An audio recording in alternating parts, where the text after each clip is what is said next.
नमस्कार. परोपकार फिल्ममध्ये तुम्ही पाहिलेत की कसा एक उपाशी तपाशी मुलगा घरोघरी जाऊन सामान विकण्याचा प्रयत्न करतोय, पण कुणीही त्याच्याकडून सामान विकत घेत नाहीये आणि त्याच्या चेहऱ्यावरील भूक आणि तहानही कुणी पाहत नाहीये. कुणीही त्याला एक ग्लास पाणी सुद्धा विचारलं नाही. पण जेव्हा तो त्या मुलीच्या घरी गेला तेव्हा ती मुलगी त्याचा चेहरा बघूनच ओळखते की तो मुलगा उपाशी आहे आणि लगेचच त्याला दुधाचा ग्लास उचलून देते, जे दूध तिच्यासाठी होतं. त्या दिवशी तिच्याद्वारे केला गेलेला एक छोटासा परोपकार तो मुलगा कधीच विसरत नाही आणि वेळ आल्यावर त्या मुलीची मदत करतो. ह्याच प्रकारे आपल्या इतिहासामध्ये एकापेक्षा एक मोठे दानी आणि परोपकारी महापुरुष होऊन गेलेत, जसे दानवीर कर्ण, महात्मा बुद्ध, महर्षी दधीची, एकलव्य, राजा भामाशाह इत्यादी. आज ह्यांच्यापैकीच एक महापुरुष महर्षी दधीतींच्या जीवनाचा आम्ही तुम्हाला परिचय करून देऊ. धन्यवाद. ब्रह्मांडात समस्त प्राणी स्वतःसाठी जगतात.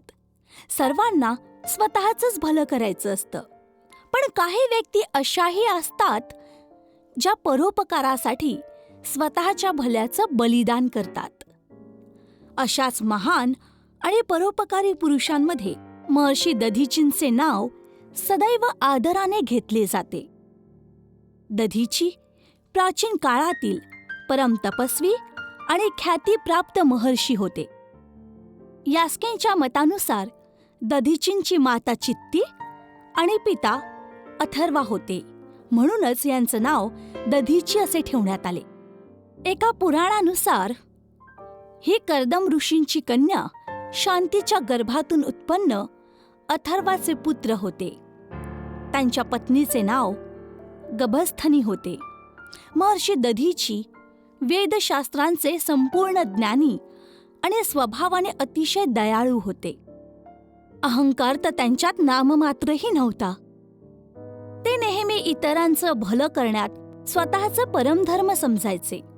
त्यांच्या व्यवहाराने वनातील पशु पक्षी देखील संतुष्ट होते. अति भयंकर प्राणी देखील त्यांच्या आश्रमाजवळ येताच शांत व्हायचे. गंगेच्या तीराजवळच त्यांचे आश्रम होते. जोही अतिथी महर्षी दधीचींच्या आश्रमात यायचा, स्वतः महर्षी आणि त्यांची पत्नी अतिथींचे पूर्ण सेवाभावाने सेवा करायचे. महर्षी दधीची तपश्चर्या आणि पवित्रतेची प्रतिमूर्ती होते. भगवान शिव प्रति अतूट भक्ती आणि वैराग्यामध्ये यांची जन्मापासूनच निष्ठा होती. महर्षी दधीची त्यांच्या बालपणापासूनच परोपकारी आणि साहसी होते. एकदा एका झाडावर एक विषारी साप चढला आणि त्या झाडावर एका पोपटाचे कुटुंब राहायचे. सापाने पोपटाच्या लहान पिल्लाला पकडले. पिल्लाने वाचण्यासाठी खूप प्रयत्न केले. झाडाखाली बघ्या लोकांची खूप गर्दी झाली होती, पण कुणीही पोपटाच्या पिल्लाला वाचवण्याची हिम्मत केली नाही. तेथे जवळच दधीची खेळत होते. कल्लोळ ऐकून ते तेथे पोहोचले. परिस्थिती कळताच ते झाडावर चढले. खाली उभे असलेले लोक ओरडू लागले, दधीची खाली उतर, तुला साप चावेल. दधीची म्हणाले, जीवाची रक्षा करणे मनुष्याचा धर्म आहे. मी पोपटाच्या कुटुंबाला संकटात पडलेले पाहून कानाडोळा करू शकत नाही. त्यांनी सापापासून पोपटाच्या पिल्लाला वाचवलं. त्याच्या पिल्लाला जिवंत बघून पोपट आणि पोपटीर आनंदी झाले. लोकांनी विचारले, दधीची तुला भीती नाही वाटली का? महर्षींनी उत्तर दिलं, भीती कसली? भ्यायचं असेल तर वाईट कर्मांना भ्या. चांगली कर्म करणाऱ्यांची रक्षा देव स्वतः करतो. दधीचींची हीच लोकरक्षणाची भावना पुढे जाऊन एवढी मोठी झाली की त्यांनी स्वतःच्या शरीराची हाडे देखील असुरांच्या नाशासाठी दान केली.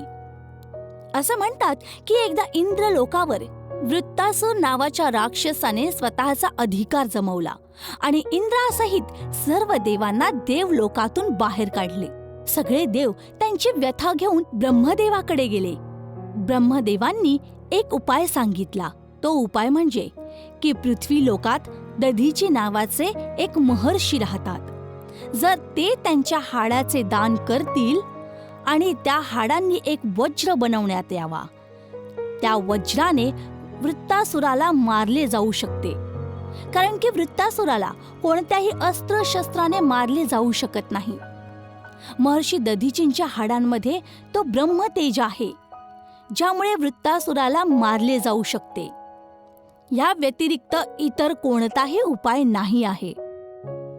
देवराज इंद्राला महर्षी दधीचींकडे जायचेच नव्हते, कारण की इंद्रांनी एकदा दधीचींचा अपमान केला होता. त्यामुळे त्यांना दधीचींकडे जाण्याची भीती वाटत होती. असे म्हणतात की ब्रह्मविद्येचं ज्ञान संपूर्ण जगात फक्त महर्षी दधीचींकडेच होते. दधीचींच्या नजरेत इंद्र ह्या विद्येच्या योग्य नव्हते. म्हणूनच दधीचींनी ही विद्या इंद्रास देण्यास नकार दिला. दधीचींनी नाही म्हटल्यावर इंद्राने दधीचींना ही विद्या इतर कुणालाही देण्यापासून मनाई केली आणि म्हटले की जर तुम्ही असे केले तर मी तुमचा शिरच्छेद करेन. महर्षी म्हणाले की जर त्यांना कुणी योग्य व्यक्ती मिळाली तर ते नक्कीच ती विद्या त्याला प्रदान करतील. काही काळानंतर इंद्रलोकातूनच अश्विनी कुमार महर्षी दधीचींकडे ब्रह्मविद्या घेण्यासाठी गेले. दधीचींना अश्विनी कुमार ब्रह्मविद्या देण्यासाठी योग्य वाटले. त्यांनी अश्विनी कुमारांना इंद्राने म्हटलेल्या सर्व गोष्टी सांगितल्या.